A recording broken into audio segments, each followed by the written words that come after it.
안녕하세요, 이노경입니다. 오늘은 이번에는 유튜브 28번 영상입니다. 물적 위해서 배제활동 2인데 안전검측을 중심으로 한번 살펴보겠습니다. 안전검측 굉장히 중요합니다. 자, 안전검측은 뭐냐면 개념은 대상자의 위해를 가할 수 있는 자연물, 인공물에 대해서 위해를 가할 수 없는 상태로 환원시키는 활동입니다. 그러니까 안전검측의 개념하고 물적 위해서 배제활동 개념하고 거의 일치합니다. 그 무슨 말이냐면 물적 위해서 배제활동의 핵심적인 내용이 안전검측이라는 뜻입니다. 다만 여기에 위험물이 없다는 뜻이죠. 위험물은 안전조치였고 위험물이 아닌 자연물, 인공물에 대해서 위해를 가할 수 없는 상태로 환원시키는 것은 안전검측이라고 부릅니다. 자, 검측 장비는 드라이버 등 분해 도구 있어야 되겠고요. 금속 탐지기, 폭발물 탐지기, 엑스레이 검색기, 확대기 랜턴이 필요합니다. 자, 장비를 한번 사진 한번 살펴볼까요? 자, 보안 검색 장비인데 이거는 공항에서 쓰는 주로 보안 검색 장비지만 경호할 때 안전 검측 장비로도 쓸 수 있습니다.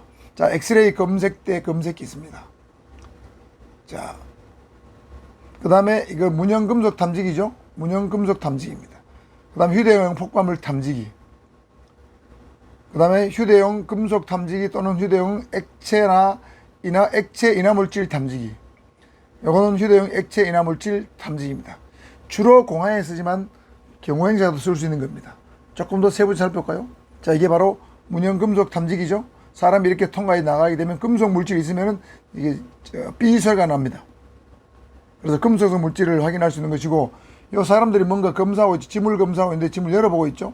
옆에 잘 안 보이지만 요거는 옆에는 엑스레이 검색대에서 뭔가 이상이 있는 것 같습니다. 자, 이게 엑스레이 검색대입니다. 검색기인데 여기 물건을 집어넣으면 저 통과해 나가죠. 자, X선을 쏴서 검사하는 건데, 예를 들면 어떤 가방의 형태가 있고 여기 애완견이 들었고 뭐 어떤 물건이 들었으면 이렇게 X선을 투자하게 되면 이런 형태의 색깔로 나타납니다. 이 색깔 형태를 보고 전문가들이 여기는 뭐 위험 물질이 들었다 안 들었다 판단하는 겁니다.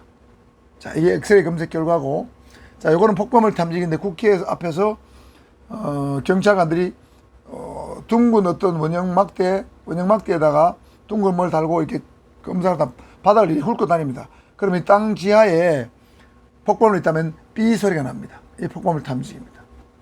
금속 탐지기일 수도 있고 폭발물 탐지기도 있을 수 있습니다. 자, 이거는 폭발물 탐지견입니다. 이거는 특정 폭발물에 대한 냄새를 계속 맡게 하면 이 개는 특정 폭발물에 대해서 아주 후하게 발달해서 탐지를 잘 할 수 있어요. 그래서 일반적인 폭발물의 경우에는 개가 사람보다 낫다, 개가 장비보다 낫다는 것이 나중에 검측 원칙에 나옵니다. 자, 앞으로 다시 돌아가서, 자, 안전검칙의 우선순위 알아둬야 됩니다. 대상자가 오래 머무는 곳부터 실시하고 통로나 현관 등 대상자가 움직이는 이동 경로를 따라서 순차적으로 실시합니다.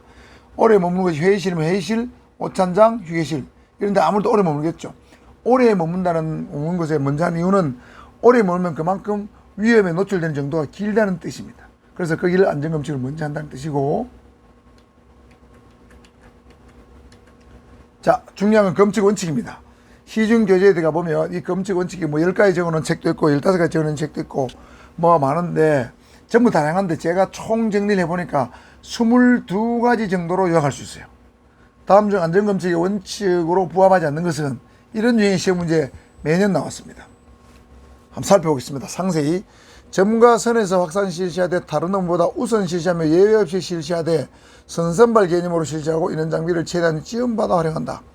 점과선에서 확산 실시한다.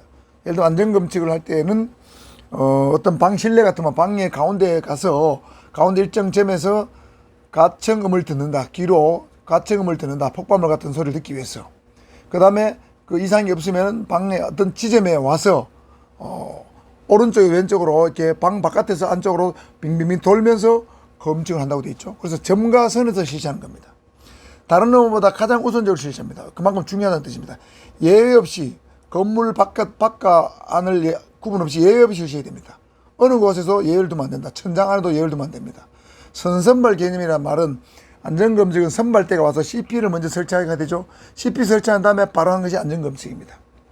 선발대가 와서 가장 먼저 하는 어떤 개념이라 해서 선선발 개념을 한다.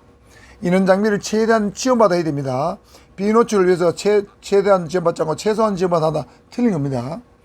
공식 행사든 비공식 행사든 다 안전검측을 해야 되는데 특히 비공식 행사 때는 비노출을 실시한다고 되어 있습니다. 물론 공식 행사 때도 비노출을 합니다. 검측은 현장의 안전 상태가 먼저 확보되지 않으면 하면 안 됩니다. 선 확보에 실시하고 검측 장비를 최대한 이용하되 동시에 오간을 최대한 활용하다. 자, 어떨 때는 검측 장비, 어떨 때는 오간인데 장비와 오간을 동시에 활용하는 게 좋습니다. 자, 장비에 너무 의존해서도 안 되고 오간에 너무 의존해서도 안 된다. 자, 폭발물 검측입니다. 원격 조정 장치에 의한 폭발물 탐지 검측을 위해서는 전자 검측 장비가 더 효과적입니다. 그런데 원격 조정 장치 안에 일반적인 폭발물은 잘 훈련된 개가 정밀 어떤 전자 검측 장비 기자재를 능가하는 것이 일반적입니다.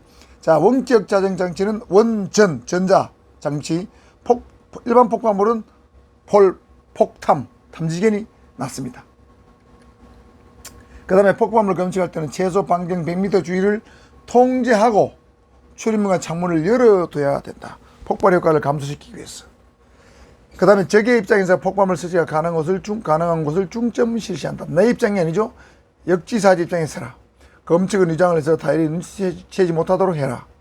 특수한 시설, 기술적 조치가 필요한 시설은 전문가를 불러서 검측조에 같이 편성해서 자문을 받아 실시하고 기술적 분야, 예를 들면 경호 요원이 또는 검측 요원이 할 수 없는 기술적 분야는 전문가가 직접 적절한 조치를 해라.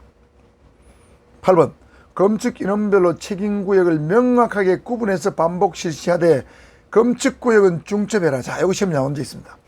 15에 나왔죠. 책임구역은 명확하게 이거는 네 구역 구분해 줘야 됩니다. 그런데 검측구역은 책임구역은 이렇게 딱 이렇게 나눠져 있다 하더라도 검측할 땐 자기 책임구역을 벗어나서 검측을 해주고 이쪽은 이쪽을 여기까지라면 여기까지 넘어가서 검측해 줘야 됩니다. 책임구역은 구분해 주되 검측구역은 중첩해서 해야 됩니다. 이거 주의해야 됩니다. 그 다음에 가까운 데서 먼 곳으로 먼저 하고 좌에서 우로 하고 건물 밖에서 안으로 하는 게 원칙이고 건물 안 같으면 아래에서 위로 중복해서 하는 것이 원칙입니다. 자, 통로에서는 양측을 중점 검측하고 밑에보다는 높은 곳에 폭발물 설치할 가능성이 높기 때문에 높은 곳을 중점 실시하고 지역과 높이를 분할해서 실시해야 되는 이유는 지역과 높이를 분할하지 않으면 빠지는 사각지대가 나온다는 것이죠. 11번째입니다. 능선이나 곡각지 등 의심나는 곳은 반복해서 검측한다. 이건 주로 야외입니다. 전기선은 끝까지 추적 확인하고 끝까지입니다. 분해가 어려운 전자제품은 엑스레이 투시기를 이용해서 검색을 하고 그리고 가능하면 전자제품은 분해 후 확인하는 것이 가장 정확합니다. 분해가 어려운 것은 엑스레이, 가능하면 분해하는 것이 가장 정확하다. 비금속류, 예를 들어 화분, 음식물, 녹지대 등은 금속 탐지기나 폭발물 탐지기로 금속 반응 여부를 확인하고 중점 확인하고 가능하면 이걸 분해해 보든지 쑤셔 보든지 여러 번 뒤집어 봐야 됩니다. 그리고 도저히 확인이 안 되는 물건은 먼 거리 정리시켜야 됩니다. 화장실 안에 휴지통이 있다면 이것은 뒤져서 포약 여부를 확인해야 되고 그림이나 액자, 백시계 등은 그 내부 상태, 부착 상태, 부착 벽면의 뒷공간을 파내고 거기 폭약을 심는 수가 있기 때문에 뒷공간을 반드시 확인해야 됩니다. 양탄자는 뒤집어 봐야 됩니다. 그래서 전선 플라스틱 폭약 있는가 확인해 봐야 됩니다. 소파나 의자, 침구 등의 내부 공간을 촉수로 손으로 직접 눌러보고 탐침봉으로 또 찔러보기도 하고 필요시엔 뜯어서 세밀히 점검하고 그 다음에 가구를 그 위치에서 다른 곳으로 이동시켜서 뒤집어서도 봐야 됩니다. 굉장히 어렵죠. 소파, 의자, 가구 이건 큰 물건이기 때문에. 자, 이게 탐침봉이에요. 이런 걸로 소파, 의자 같은 거 내부를 수집하라는 뜻입니다.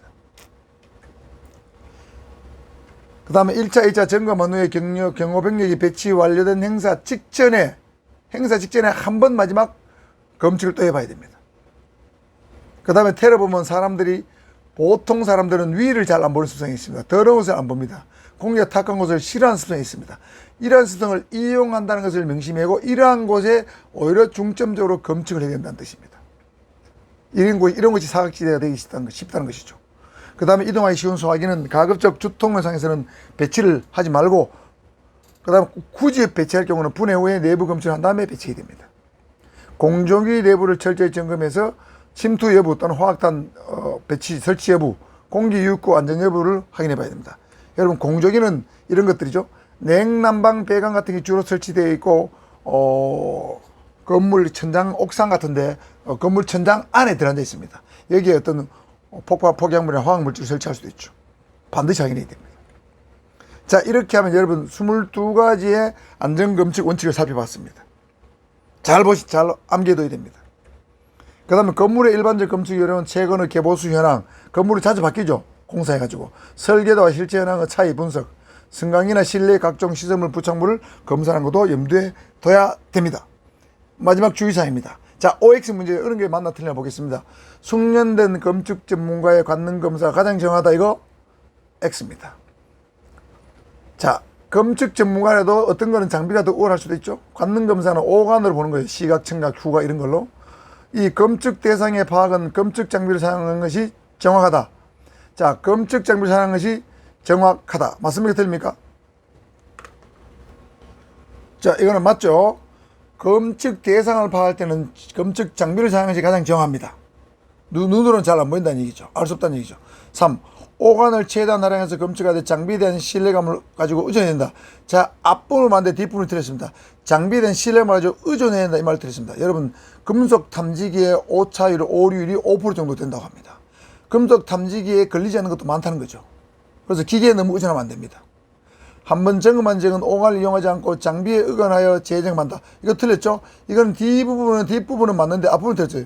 한번 점검한 적도 오간과 장비를 동시에 활용해서 재점검해야 됩니다. 5번 점검 인원의 책임구역을 공동으로 설정하여 계속적으로 반복시켜야 한다. 이게 기출문제 나오는데 틀렸죠? 책임구역은 공동으로 설정하면 아무도 책임지지 않는다는 뜻입니다. 책임구역을 명확히 구분하고 검측을 계속적으로 반복시켜야 한다. 이렇게 해야 정답이 됩니다. 자, 주의사항까지 해서 안전검측 원칙 살펴봤습니다. 매우 중요합니다. 반드시 올해도 한 문제 나옵니다. 자, 이상입니다.